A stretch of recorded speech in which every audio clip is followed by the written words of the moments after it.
ବିକାଶ ବାହନ ଯାତ୍ରା ରଥ ଉଦ୍ଘାଟିତ। କରଞ୍ଜିଆ ପଞ୍ଚାୟତ ସମିତି ଆନୁକୂଲ୍ୟରେ ଆଜି ବିକାଶ ବାହନ ଯାତ୍ରାର ରଥ ବ୍ଲକ ପରିସରରୁ ଉଦ୍ଘାଟିତ ହୋଇ କେରକେରା ପଞ୍ଚାୟତ ଅଭିମୁଖେ ଯାତ୍ରା ଆରମ୍ଭ କରିଛି।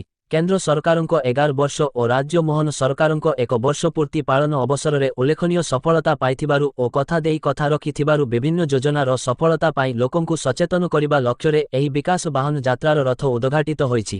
କରଞ୍ଜିଆ ଗୋଷ୍ଠୀ ଉନ୍ନୟନ ଅଧିକାରୀ ପ୍ରଦ୍ୟୁମ୍ନ ନାୟକଙ୍କ ଅଧ୍ୟକ୍ଷତାରେ ଆୟୋଜିତ ଏହି କାର୍ଯ୍ୟକ୍ରମକୁ ମୁଖ୍ୟ ଅତିଥି ଭାବେ ବ୍ଲକ ଅଧ୍ୟକ୍ଷା ସୁଭଦ୍ରା ମାରାଣ୍ଡି ଉଦ୍ଘାଟିତ କରିଥିଲେ। ଅନ୍ୟମାନଙ୍କ ମଧ୍ୟରେ ଉପାଧ୍ୟକ୍ଷ ଛତିଶ ମହାନ୍ତ, ବିଧାୟକ ପ୍ରତିନିଧି ମନୋଜ ମହାନ୍ତ, ସାଂସଦ ପ୍ରତିନିଧି ଦେବେନ୍ଦ୍ର ମହାନ୍ତ, ପଞ୍ଚାୟତ ଅଧିକାରୀ ଦେବାଶିଷ ସାହୁ ସମେତ ସରପଞ୍ଚ, ସମିତି ସଭ୍ୟ, ମହିଳା ସ୍ୱେଚ୍ଛାସେବୀ ଅନୁଷ୍ଠାନ ଏହି ଅବସରରେ ଯୋଗଦାନ କରିଥିଲେ। ବିଭିନ୍ନ ଜନ କଲ୍ୟାଣ ଯୋଜନା ମଧ୍ୟରେ ସୁଭଦ୍ରା କନ୍ୟା ବିବାହ, ଗୋପବନ୍ଧୁ ଜନ ଆରୋଗ୍ୟ ଆୟୁଷ୍ମାନ, ଗୋଦାବରୀଶ ଆଦର୍ଶ ବିଦ୍ୟାଳୟ, କାମଧେନୁ ଅନ୍ତର୍ଦୟ ପି.ଏମ୍. ଆବାସ ଇତ୍ୟାଦି ଯୋଜନା ସମ୍ପର୍କରେ ଲୋକଙ୍କୁ ସଚେତନ କରିବା ଉଦ୍ଦେଶ୍ୟରେ ଏହି ରଥର ଉଦ୍ଘାଟନ ହୋଇଛି।